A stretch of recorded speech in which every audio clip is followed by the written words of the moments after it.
Bonsoir, soyez les bienvenus dans 28 minutes, chers amis artésiens, et salut mes camarades.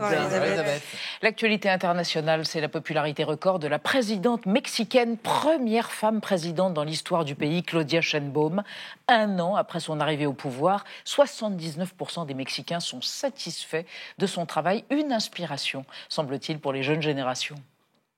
Es tiempo de mujeres y llegamos todas, es muy, muy poderoso. Es también una revolución. Las niñas se me acercan y me dicen, yo quiero ser como tú de grande. Yo no quiero ser ya princesa, quiero ser presidenta. L'état de grâce autour de Sheinbaum, la présidente Sheinbaum, s'explique-t-il par une politique sociale archi-volontariste? Sa lutte contre les cartels, contre l'insécurité et la corruption est-elle vraiment efficace? Quel est enfin son secret pour tenir tête à Donald Trump? On en débattra ce soir et on vous retrouvera Marie Bonisseau et Xavier Mauduit et on part très haut. Très haut avec et vous. En Chine, Elisabeth. La Chine vient d'inaugurer le plus haut pont du monde au-dessus des gorges comme ça, plus de 600 mètres de hauteur, Elisabeth. Alors moi je vous parle d'un pont beaucoup moins haut, 5 mètres, mais capital dans l'histoire de la Chine. Ah, et vous Marie? Une nouvelle mode qui fait, paraît-il, fureur dans les startups, c'est venir au bureau en chaussettes. Il paraît que ça change l'ambiance de travail. Ça aide à la concentration. On voit ça tout à l'heure. Et pour commencer, le témoignage d'une résistante franco-ukrainienne en France ou au Canada. Anastasia Fomichova, c'est son nom, est docteur en sciences politiques, mais dans le Donbass en 2017, puis à Boutcha ou à Kherson en 2022. Elle s'appelait Jenna et elle était secouriste bénévole, engagée dans le bataillon des hospitaliers. Elle fut témoin des crimes de guerre russes et du courage insensé de ses compatriotes au front. Jenna, victime d'une attaque russe, est prête par ailleurs à donner sa vie pour son pays. On la retrouve tout de suite.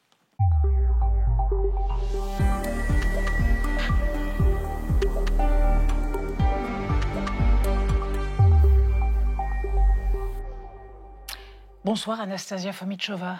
Bonsoir. On est très impressionnés et émus de vous avoir ici dans 28 minutes. Je vous présente Anna Ndiaye et Benjamin Sportouche. Bonsoir. Les éditions Grasset viennent de faire paraître votre récit, votre témoignage sur votre engagement volontaire. Il s'intitule Volia, donc évidemment, nous ne parlons pas du tout ukrainien. Volia, c'est quoi? C'est un mot qui veut dire à la fois volonté et liberté. Ça pourrait se traduire par indomptable? Tout à fait. Donc, Volia, c'est un terme ukrainien qui n'a pas vraiment d'équivalent en français, mais comme vous l'avez dit, qui peut se traduire par volonté et liberté. C'est un terme que tous les Ukrainiens connaissent aujourd'hui, puisqu'ils manifestent ce désir de vivre libre et donc contre le joug russe. Oui. Bien sûr. Donc c'est votre oriflamme, en quelque sorte. Eh bien écoutez, pour parler de liberté et de démocratie et de la lutte au prix de votre vie, ça a été quasiment votre cas, vous avez le profil idéal. On vous retrouve juste après celui que vous a consacré Gaël Legras. Anastasia Fomichova, à plusieurs reprises, vous vous êtes rendue sur le front ukrainien au sein du bataillon des hospitaliers afin de secourir les blessés. Pour rendre compte de la réalité de cette guerre, vous avez le profil idéal. Né à Kiev en 1993, vous grandissez en France. Fin 2013, quand la révolution de Maïdan commence, vous étudiez le droit et la philosophie à Paris. Ne pas pouvoir y participer est un déchirement. En 2014, la Crimée est annexée et le Donbass attaqué. En 2017, vous effectuez une formation d'1 semaine dans la région de Donetsk au sein du bataillon des hospitaliers. Stopper les hémorragies, libérer les voies respiratoires, il faut que le blessé survive jusqu'à ce qu'on l'amène au médecin à l'arrière. Lorsque la Russie lance son offensive le 24 février 2022, vous suspendez votre doctorat à Paris, vous montez dans un bus et rejoignez Kiev. En avril, vous êtes envoyé à Lysychansk, à l'est de l'Ukraine. À peine arrivé, vous prenez en charge des dizaines de blessés. Un carrousel de l'horreur, de bras et de jambes à moitié arrachés qui pendent seulement rattachés par un bout de peau caoutchouteux. Pendant 2 ans, vous parcourez le pays et apportez les soins d'urgence à Bakhmout, à Boutcha ou à Sievierodonetsk. À Kherson, lors de la contre-offensive d'août 2022, un tank russe attaque votre position. Victime d'une commotion cérébrale, vous perdez 30% de votre audition. Vous retournez cependant sur le front. Tant que j'ai mes bras et mes jambes, je peux travailler. À l'automne, vous réintégrez la vie civile pour finir votre thèse de doctorat. Vous vivez quelque temps au Canada où l'on vous invite parfois dans les médias. Nous n'abandonnerons pas parce qu'il est impossible d'abandonner sans renoncer à son identité, sans renoncer à son territoire. En 2024, à Lviv, vous assistez aux obsèques d'Irina Tsibouk, une Ukrainienne de 25 ans avec qui vous vous étiez lié d'amitié lors de votre réintégration au bataillon des hospitaliers en février 2022. У своєму посмертному листі вона пише: «Найвищою цінністю є свобода». Aujourd'hui, vous témoignez dans votre livre et précisez « Nous sommes unis par le souvenir de tous ceux qui se sont sacrifiés ». Oui, vous êtes unis, la grande famille des morts et des vivants. De tous ceux que vous avez perdus, elle n'est pas la seule amie que vous ayez perdue lors de ces missions de secourisme. Pourquoi avoir choisi ce surnom de Jenna lorsque vous avez intégré en mars 2022, après avoir pris un autocar et être parti de Paris quand vous avez appris que Vladimir Poutine disait les Ukrainiens doivent rendre les armes? Pourquoi avoir choisi ce surnom de Jenna, Anastasia? Alors, les noms de guerre, donc les surnoms, ont été mis en place à partir de 2014, puisque déjà les Russes torturaient ceux qui étaient capturés, donc ceux qui étaient sous uniforme militaire. Et pour des raisons de sécurité, toutes les personnes qui s'engagent ont un nom de guerre. Et souvent, les personnes auprès de qui on s'engage ne connaissent que notre nom de guerre.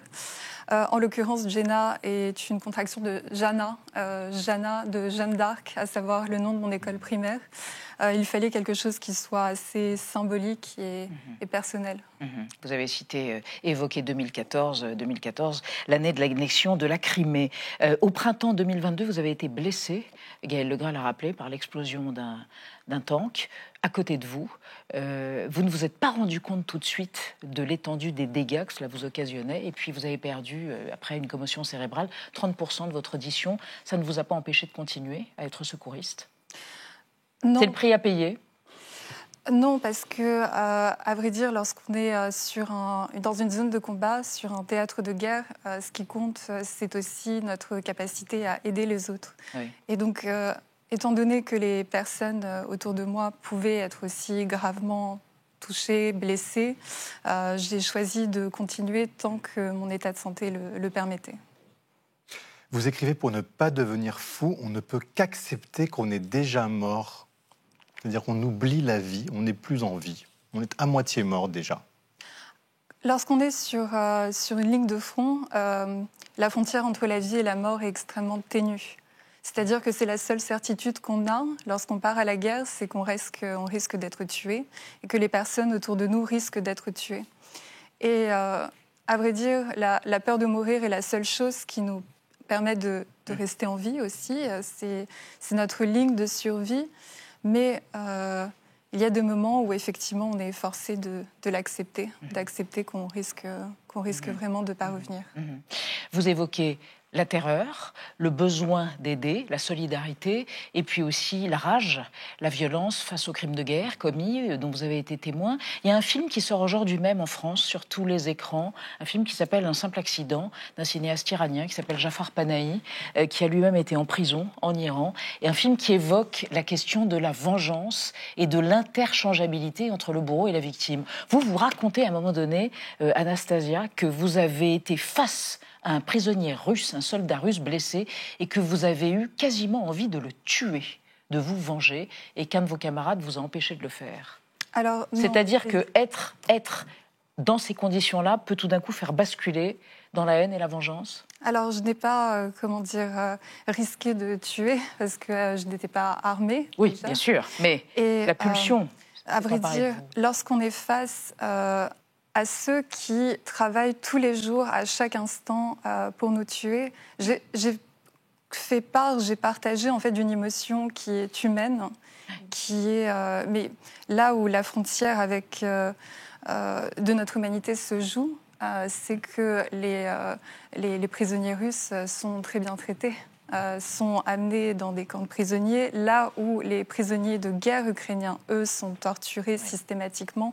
Par exemple, pas seulement les prisonniers de guerre, mais une de vos consoeurs, à savoir Victoria Roshina, qui était une journaliste ukrainienne de 26 ans, qui enquêtait sur les conditions de détention des civils qui étaient emprisonnés par la Russie. Il y en a des dizaines de milliers dans les territoires occupés aujourd'hui. Elle a été emprisonnée, torturée, et son corps a été rendu sans certains organes pour camoufler les tortures dont elle a été victime. Donc, oui. On va évoquer avec vous la façon dont peut-être, et avec Anna, l'art peut aider à surmonter justement ces horreurs et le sentiment de la perte de l'humanité. Oui, à Kharkiv, qui est la deuxième plus grande ville en Ukraine, à seulement 30 km du front, l'Opéra de Théâtre National fait de la résistance. 3 fois par semaine, les danseurs et les chanteurs continuent à se produire, non plus dans la grande salle initiale de 1500 places, mais dans un bunker en sous-sol qui peut accueillir jusqu'à 400 personnes. On voit les images ici. Chaque représentation est toujours à guichet fermé. Et c'est l'occasion pour les artistes comme pour le public d'extérioriser toute cette violence, ce stress, la peur, mais c'est aussi une manière de continuer à faire vivre le patrimoine culturel ukrainien. D'ailleurs, aujourd'hui, plus aucun compositeur russe ne fait partie de la programmation. Alors, est-ce que vous considérez que l'art, c'est une arme aussi puissante qu'un drone ou qu'un char ? Alors, différemment, mais oui, effectivement, ce qu'on peut constater en Ukraine aujourd'hui, c'est que continuer de vivre est aussi une façon de résister au projet de la Russie qui est celui en fait de nous anéantir, de nous détruire. Le projet de Vladimir Poutine est de détruire la nation ukrainienne, de s'emparer totalement du pays. Et donc toutes les formes de résistance à l'intérieur du pays, y compris l'art, sont un moyen de résister à son projet. Vous envisagez d'y retourner malgré le traumatisme ? Oui, parce que la guerre n'est pas finie. Parce que, à vrai dire, ça fait bientôt 4 ans que des hommes, des femmes qui n'avaient rien de préparé à être confrontés à ce degré de violence et à la guerre. Donc, des citoyens ukrainiens sont dans les tranchées et ne peuvent pas rentrer chez eux tant que la guerre n'est pas terminée, puisque si l'armée ukrainienne résiste aujourd'hui, c'est pour protéger les siens. Parce que nous savons ce que fera l'armée russe s'ils atteignent d'autres villes. Vous avez mentionné Boutcha. Boutcha, en l'occurrence. Crime de guerre. Boutcha, Izium, à Kherson, les chambres de torture qui sont installées systématiquement dans toutes les villes occupées. Donc si l'armée ukrainienne continue de tenir sur le front, c'est parce qu'il n'y a pas d'autre choix que de résister face au projet de destruction russe. L'Europe, nous, les Européens, on a une dette morale vis-à-vis de vous. Et d'une certaine façon, on est un peu étourdis. On n'a pas tout à fait pris la mesure de ce qui est en train de se jouer d'existentiel là-bas, vous pensez ? Oui, je pense que ce retard dans la prise de conscience ne date même pas de 2022, ne date pas des dernières années, mais date de 2014. L'annexion de la Crimée, donc. Lorsque l'armée russe a déjà, on va dire, envahi une partie du pays. Je pense qu'il n'est pas encore trop tard, mais les Européens peinent à prendre conscience de ce qui joue pour leur propre sécurité. La seule manière d'assurer la sécurité du continent européen aujourd'hui est aussi d'investir dans la défense de l'Ukraine. Il y a un retard considérable et la seule manière de compenser ce retard est d'investir dans la défense de l'Ukraine. Merci infiniment d'être venu témoigner calmement et ardemment. Voilà, Anastasia Fomitchova, Volia, engagée volontaire dans la résistance ukrainienne. Slava Ukrainia, comme on dit chez vous, aux éditions Grasset. Merci encore infiniment. J'ajoute qu'Arte soutient 12 équipes de tournage ukrainiennes en ce moment qui racontent dans Génération Ukraine la guerre de l'intérieur. Le documentaire, notamment Cuba et Alaska, évoque la vie de 2 jeunes secouristes, comme vous, Anastasia, au front. On passe sans transition à notre débat sur la première femme présidente du Mexique, Claudia Sheinbaum. Elle est depuis 1 an à la tête du pays et 79% des Mexicains la plébiscitent. C'est un record, un taux de satisfaction dont certains rêvent de ce côté de l'Atlantique. Est-ce le fruit de ses réformes économiques et sociales ? La lutte de son gouvernement contre la corruption est-elle efficace ? Pourquoi Donald Trump, auquel elle tient tête, la trouve-t-il fantastique, entre guillemets ? Débat après la mise au point de Sandrine Le Calvez.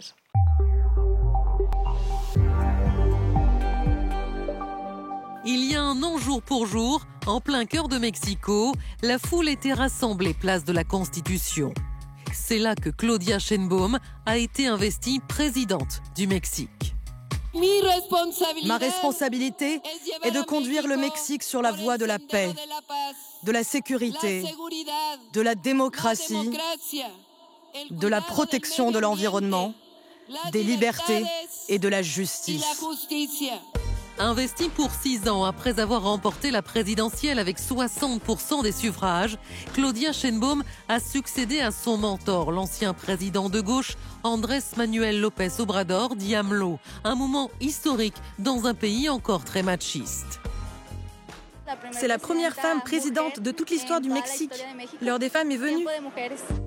Résolument féministe, Claudia Sheinbaum, 63 ans, est une scientifique, docteur en ingénierie énergétique et ancienne membre du GIEC, le groupe d'experts sur le climat. L'ancienne maire de Mexico a fait reculer la pauvreté en augmentant le SMIC. Elle a durci le ton face au narcotrafic, un fléau qui, comme la corruption, continue de gangréner le pays. Femme à poigne, la présidente du Mexique a su tenir tête à son imprévisible voisin, Donald Trump. Nous coopérons, mais nous ne nous soumettons pas. Pour éviter des hausses exorbitantes de droits de douane, Claudia Sheinbaum, accusée par Washington de ne rien faire contre l'immigration clandestine et le trafic de drogue, a envoyé 10 000 soldats à la frontière. Et quand Donald Trump a souhaité rebaptiser le golfe du Mexique Golfe d'Amérique, elle a répondu avec malice. Et pourquoi ne pas appeler les États-Unis l'Amérique mexicaine? Ça sonne bien, non? Alors Claudia Sheinbaum parviendra-t-elle à rester dans les petits papiers de Donald Trump? Toujours plus populaire, fait-elle mieux que ses prédécesseurs dans la lutte contre la pauvreté et contre l'insécurité?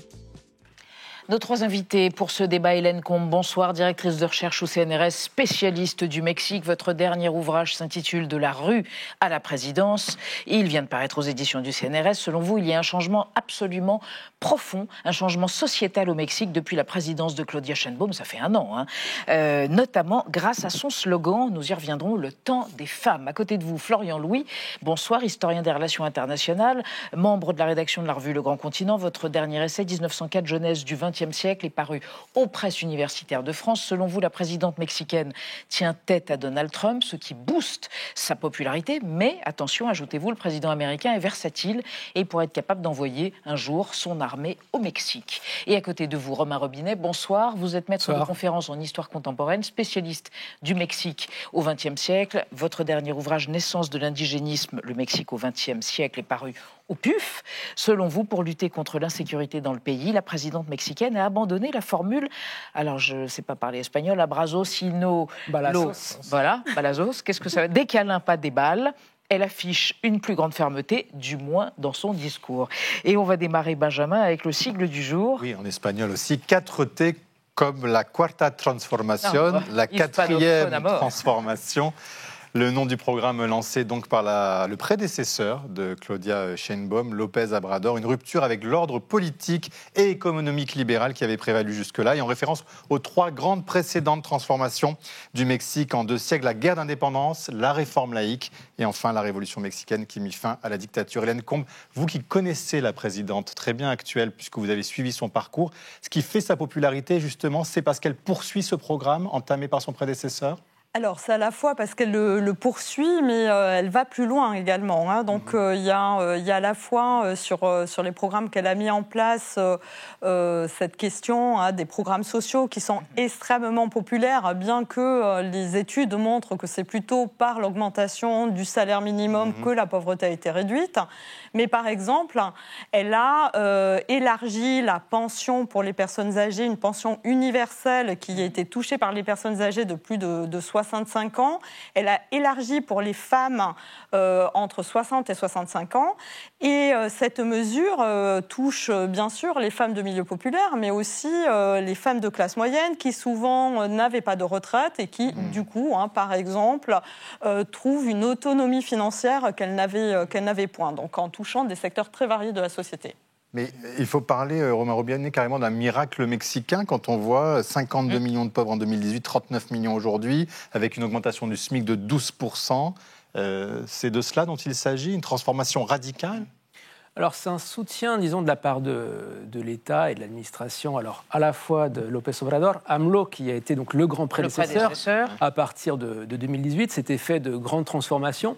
Et donc Claudia Sheinbaum est l'héritière de ce moment, qui est un moment qui est, je crois, destiné à marquer le Mexique pendant plusieurs années. Alors peut-être un sexennat, 2 sexennats, 3 sexennats.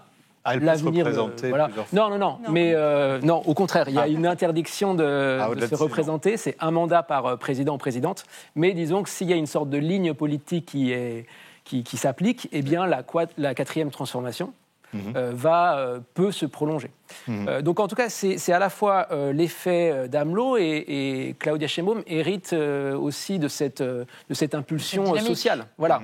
L'idée, c'est que les pauvres passent en premier. Florian Louis, c'est aussi une personnalité, cette femme que les Mexicains connaissent depuis aussi 20 ans, qui est dans le paysage. Oui, qui est longtemps été plutôt dans le sillage et dans l'ombre de López Obrador. Et ce qui est effectivement elle a été maire de Mexico aussi. Elle a été maire de Mexico après López Obrador. Donc justement, ce qui est fort aujourd'hui, ce qui était pas gagné pour elle, c'est d'arriver à sortir, si ce n'est de l'ombre, en tout cas du miroir, avec Obrador, avec également Trump. Finalement, c'est une femme qui est prise sans cesse soit dans un affrontement, un face-à-face avec Trump, soit au contraire dans une relation de d'héritage avec López Obrador. Et pour elle, et c'est peut-être l'un des grands succès sur un plan, on va dire, de la communication, mais ça va au-delà de cette première année, c'est d'avoir réussi à la fois à tenir tête à Trump, mais aussi, si j'ose dire, dans un autre sens, à tenir tête à López Obrador. J'entends par là, en tout cas, à s'émanciper, à être capable, tout en assumant et en poursuivant son héritage, de marquer sa singularité, de montrer qu'elle n'est pas qu'un clone, qu'une continuatrice qui ne ferait que récolter les graines, les fruits, semés avant. Vous êtes d'accord avec ce diagnostic? Je nuancerai un petit peu. Je pense qu'en effet, ces détracteurs la présentaient vraiment comme la dauphine, avec peu de marge de manœuvre par rapport à López Obrador. Or, elle avait une vraie légitimité militante, acquise dans des mobilisations que j'ai suivies dans les années 2000.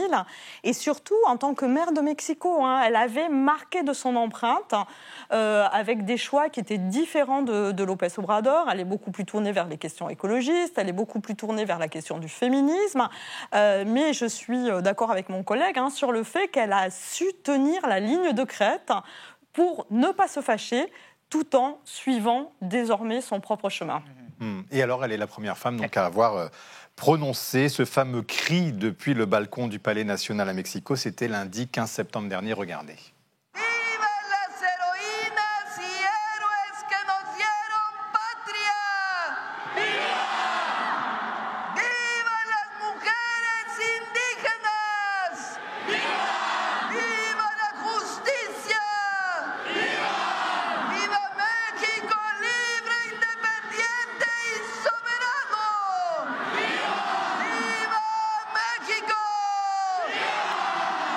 Quel coffre, Romain Robinet. D'où vient ce cri exactement d'indépendance? C'est quoi cette tradition? Alors, donc ça fait référence au processus qui a initié l'indépendance, mais qui, initialement, doit se lire dans une crise avec l'Espagne monarchique, au moment où le Mexique était la Nouvelle-Espagne et faisait partie de l'Empire espagnol.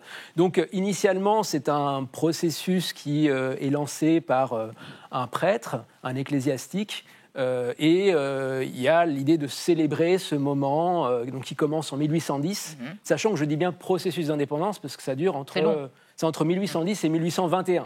Donc c'est très tortueux. Et alors sur le féminisme quand même, Florian Louis, c'est assez impressionnant. Cette femme incarne cela aujourd'hui, un féminisme mexicain qu'on ne connaissait pas jusque-là? En tout cas, il est vrai que, sans tomber dans les caricatures, mais le Mexique est un pays, comme une large partie de l'Amérique latine, marqué par une forme de machisme, ou en tout cas de patriarcat.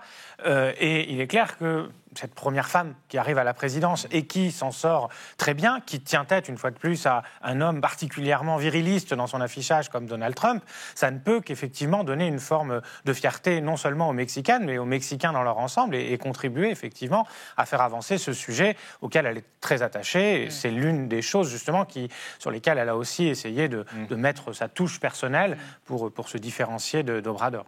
Elle inspire les petites filles qui veulent plus être princesse mais qui veulent être présidente. Ça fait pas partie d'un narratif beaucoup mis en avant, mais ça s'inscrit quand même dans 30 ans de féminisation de la vie politique mexicaine. Dès les années 90, on a eu des présidentes de partis de premier plan qui étaient des femmes.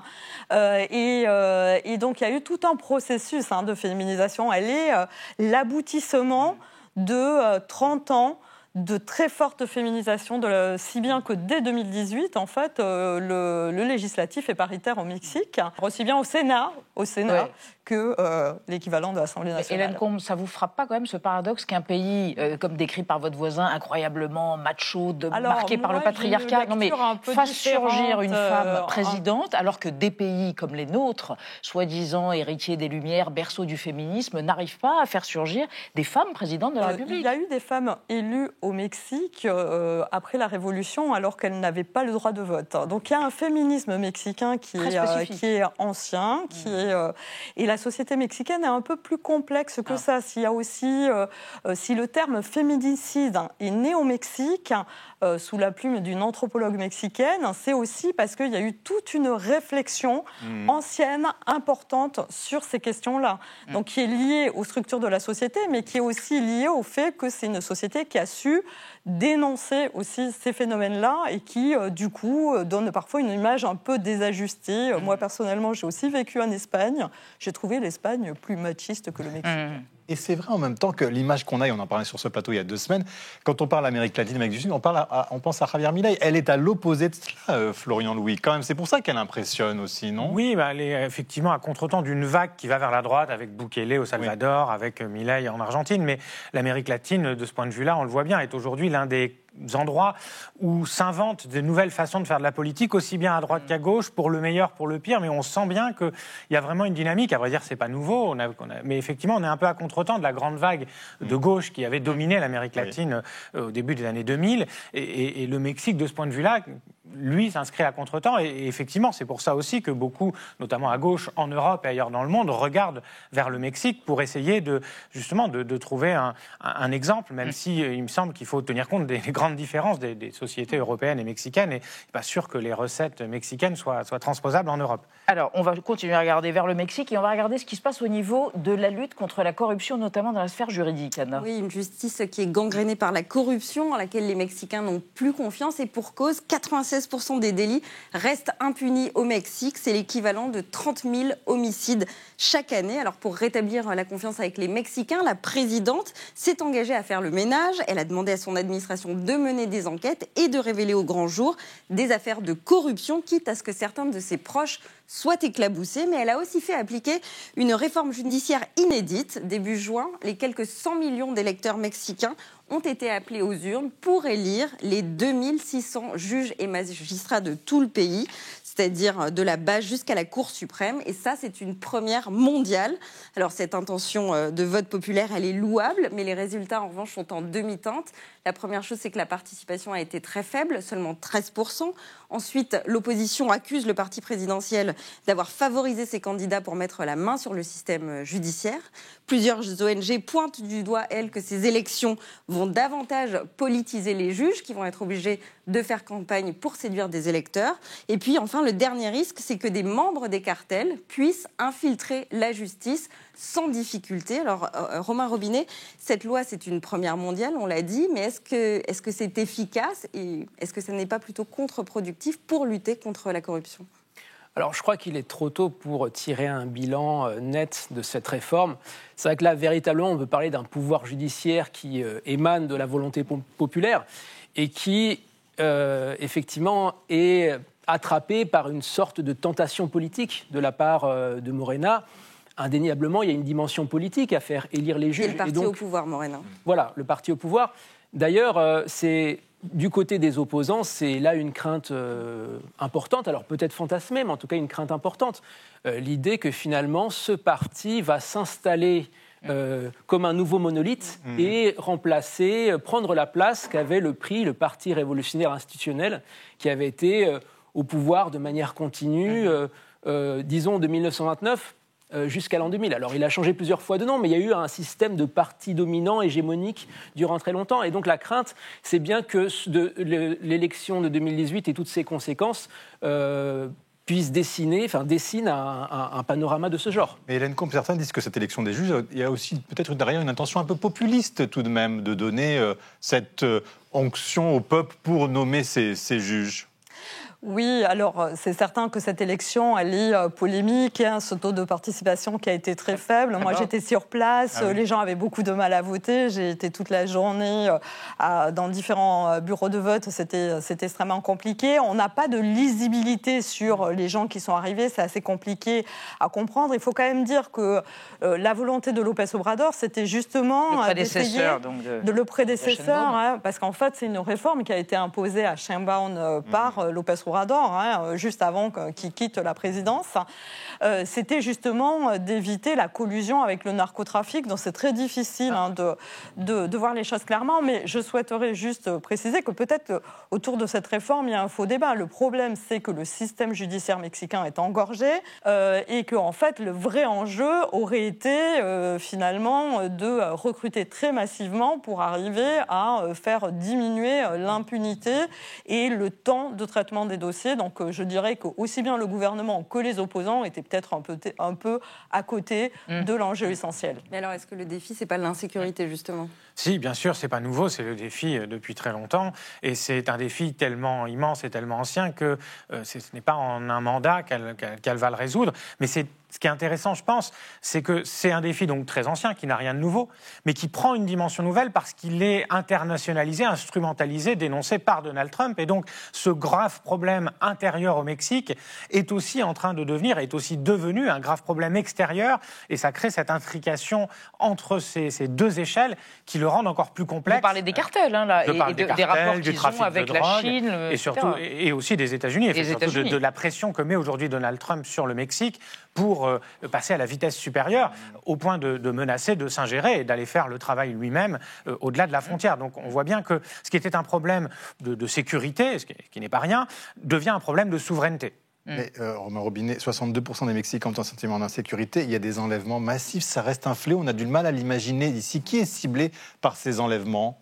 Alors, dans ce sentiment d'insécurité, il y a plusieurs choses. Il y a à la fois ce qui va être l'homicide volontaire, qui est une réalité tout à fait palpable. On est passé d'environ 80 homicides par jour à 60, donc il y a une légère baisse, mais bon, voilà, par jour. Ça reste quand même une réalité crue. Et la population perçoit aussi ce sentiment d'insécurité avec tout ce qui relève de l'extorsion, qui a pu augmenter ces dernières années.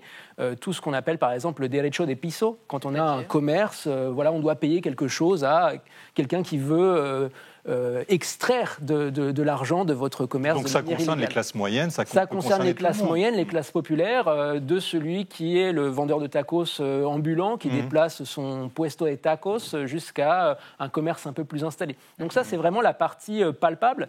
Et finalement, dans les enquêtes d'opinion, cette partie-là, elle est très importante, et elle est plus importante que ce qui va concerner le narcotrafic et les cartels en tant que tels. La stratégie affichée par Claudia Sheinbaum face à Donald Trump, ça se résume en une formule: coordination, pas de subordination. Elle peut tenir dans ce rapport, ce bras de fer, coopération, pardon. C'est très difficile à dire avec un personnage comme Donald Trump. Disons qu'elle fait tout un travail qui est très intéressant, parce que je crois qu'un des succès aussi en termes de négociation, notamment sur les droits de douane, c'est tout le travail qui a été fait de délocalisation de ces équipes aux États-Unis. Donc ils vont travailler dans les ministères, avec les ministères leur équivalent. Et donc il y a ce travail de coordination qui est extrêmement fort et extrêmement présent, et je pense que c'est un des éléments de la méthode qui est assez peu connue et qui fonctionne pas mal. Elle lui a donné quand même des gages, Florian Louis, 10 000 membres de forces de l'ordre à la frontière avec les États-Unis. Oui, bien sûr. Elle n'a pas obtenu les résultats qu'elle a obtenus sans rien donner aux contreparties, mais si on compare à ce qu'ont obtenu d'autres, à commencer par les Européens, elle ne s'en est pas si mal sortie. Ce qui est important, je pense, de rappeler, c'est que, on l'a dit, c'est une scientifique de formation qui a vécu, qui a fait sa thèse aux États-Unis, donc qui connaît très bien les États-Unis, qui parle couramment l'anglais. Et ça, je pense que ça facilite beaucoup les choses, même si l'Amérique qu'elle a fréquentée n'est sans doute pas celle de Trump. Néanmoins, elle a, je pense, cette capacité, un feeling qui lui permet, malgré tout, de comprendre. On voit bien notamment que toujours elle est à la fois, et c'est bien normal, dans une posture de défense des intérêts des Mexicains au Mexique, mais aussi des Mexicains aux États-Unis, mais qu'elle a aussi cette compréhension de ce que l'Américain de base, entre guillemets, peut ressentir, notamment quand on a vu des drapeaux mexicains brandis dans des manifestations d'immigrés aux États-Unis, par exemple. Elle joue la fibre patriotique. Elle joue la fibre patriotique, mais sans affoler, entre guillemets, les États-Unis. Et effectivement, elle a vraiment un talent de ce point de vue-là de diplomate, à la fois dans la capacité à négocier avec Donald Trump et je pense d'avoir un message apaisant, rassurant, construit à destination des opinions publiques tant mexicaines qu'états-uniennes. Oui, sachant que la situation est très tendue, notamment cristallisée par le fameux mur. Donc on va regarder l'archive. Donald Trump a poursuivi dès son arrivée au pouvoir en 2016 la construction du mur entre les États-Unis et le Mexique, le mur anti-migrants, qui avait été lancé en 2006 par George W. Bush, non sans conséquences humaines et évidemment économiques. Entre San Diego et Tijuana, le mur existe depuis des années, mais il est sans cesse renforcé et surtout rallongé. À terme, il devrait courir sur plus de 40% de la frontière du Pacifique au golfe du Mexique. Là où il existe, le mur aurait fait baisser de 75% le nombre des clandestins. Et à l'autre bout de la Californie, on s'en est bien rendu compte. Plus de main-d'œuvre, les poires ont pourri sur place, un vrai désastre pour les producteurs. Nous n'avons récolté que la moitié de ce verger. Nous n'avons pas trouvé assez de main-d'œuvre. Je pense qu'il serait probablement venu si le mur n'avait pas été aussi dissuasif. Il n'y en a que quelques-uns qui ont choisi de passer. Ces tas de poires qui pourrissent, c'est le prix à payer pour un mur dont la raison essentielle est de calmer une peur irrationnelle de l'autre. Romain Robinet, Donald Trump lui-même semble dire que maintenant ça peut être contre-productif pour l'économie américaine, ce mur. Donc peut-être que les choses peuvent bouger là-dessus ou pas? Alors difficile de le savoir parce que Donald Trump n'est pas quelqu'un de prévisible. Mais ce qui est une réalité, c'est l'interpénétration entre les deux économies, qui sont, alors qu'il y a une interpénétration qui date, on peut dire, de 1994 avec l'ALENA, le traité de libre-échange, mais qui est une interpénétration même ancienne, avec des flux migratoires qui datent du début du XXe siècle. Donc il va de soi que la réalité économique des États-Unis implique aussi une relation plus soignée avec le Mexique. Hélène Combe, elle fascine ici aussi parce que c'est une reine de la com quand même, cette femme, non? On a peut parler pour l'instant, mais bon, elle fait plein de choses sur les réseaux sociaux. Tout à fait, c'est tout à fait impressionnant parce qu'elle arrive à la fois à être très carrée dans ses conférences matinales où elle est vraiment l'experte tous les jours et en même temps, sur les réseaux sociaux, il y a des vidéos très intimes et moi j'ai été frappée de voir que par exemple, beaucoup de gens en France m'ont dit mais c'est incroyable, j'ai entendu le cri de la présidente mexicaine et donc avec une capacité à pénétrer aussi les réseaux sociaux très importants. Et a inspiré les chefs d'État du monde entier. Florian Louis, Emmanuel Macron doit y aller, Ursula von der Leyen aussi. Oui, bien sûr, les inspirer, mais aussi, ça vient du fait qu'ils ont tous le même problème qui s'appelle Donald Trump et qu'on sait que les Européens... Il s'agit de contourner les États-Unis. Il s'agit de développer d'autres partenariats. Marchés. On a vu cet accord avec le Mercosur, donc plus au sud, en Amérique latine, négocié par l'Union européenne, aux grandes dames d'ailleurs de la France, enfin en tout cas une partie de l'échiquier politique français. Et des agriculteurs. Voilà. Mais on voit bien qu'on cherche à diversifier nos partenariats et le Mexique, de ce point de vue-là, qui est une grande économie, est évidemment une cible, entre guillemets, de choix. Est redevenu central. Merci à tous les trois d'être venus nous expliquer un peu mieux le Mexique et sa présidente si populaire, Claudia Sheinbaum. On reste dans l'actualité vue par Xavier Maudieu et Marie Bonisseau. Mise en service du plus haut pont du monde, pas au Mexique, en Chine, quasiment 2 fois à la hauteur du beau viaduc de Millau. Et une mode venue du Royaume-Uni, la vie de bureau, pieds nus ou en chaussettes. Mais d'abord, le mot vedette du jour, c'est Sonde Pito, du nom de celle du vol, le fameux vol Rio-Paris. Elle n'avait pas fonctionné en 2009 à l'origine du crash de l'Airbus d'Air France. C'est entendu. Possible givrage des sondes de vitesse Pitot. Le givrage des sondes Pitot qui s'est produit. Les sondes Pitot ont gelé. Qu'est-ce que ça veut dire? Exactement ce que ça dit. Merci de m'en dire un peu plus. Entendu. La vie secrète des mots vedettes. Sonde Pitot, du latin médiéval sub, sous et unda, eau, désigne un appareil de mesure de la vitesse d'un fluide en écoulement, eau, air, nommé en hommage à son inventeur Henri Pitot. Lundi 29 septembre s'est ouvert le procès en appel du crash du vol Air France Rio-Paris, dans lequel sont impliquées les sondes Pitot de l'avion. L'Airbus A330 filait à 1012 km/h à 10 700 mètres d'altitude. Pour éviter une zone de turbulence, les pilotes avaient changé de cap. Les sondes Pitot avaient gelé, les mesures de vitesse incohérentes avaient désactivé le pilote automatique, l'équipage avait cabré l'avion, qui avait décroché avant de tomber comme une pierre dans l'Atlantique en 5 minutes. Le bug de ces capteurs essentiels est établi selon toutes les expertises publiées pendant les 12 ans de procédure. Ce procès pour homicide involontaire de 228 personnes devra établir à quel point le constructeur et la compagnie sont responsables, alors que d'autres transporteurs avaient déjà remplacé leur sonde Pitot après des défaillances similaires. Henri Pitot était un mathématicien, astronome et ingénieur hydraulicien, donc champion des aqueducs et autres affaires de fluides, qui cherchait à connaître la vitesse de l'eau des fleuves. En 1732, grâce à un petit tube coudé placé face au flux d'eau, il mesure la hauteur à laquelle le liquide monte et on déduit, et oui c'est un matheux, sa vitesse.